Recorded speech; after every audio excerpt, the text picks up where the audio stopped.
যদি কোনোদিন আরবে যান, প্রচন্ড গরম লু হাওয়া। এই বছর আমি হজে ছিলাম, আল্লাহু আকবার, এই বছরের মতো গরম কোনো বছর পরে নাই। বেশি গরম এই বছর হজে ছিল।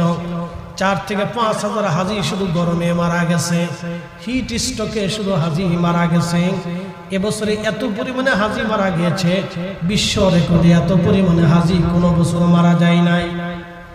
শুধু হিট স্ট্রোকে হাজার হাজার হাজি হিট স্ট্রোকে মারা গেছে। প্রত্যেক দিন কাবাতে এমন কোনো নামাজ নাই যেই নামাজে কাবাতে জানাজা না হয়েছে।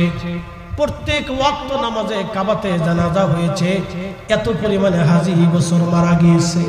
আমার চোখের সামনে আরাফাতের মাঠে তাঁবুর পাশেই মিশরি হাজি একজন ছটফট করে মরে গেল, আর একজন মুমূর্ষ অবস্থায় কোন রকম জান যায় আসে আরাফাতের ময়দানে তার এই অবস্থা।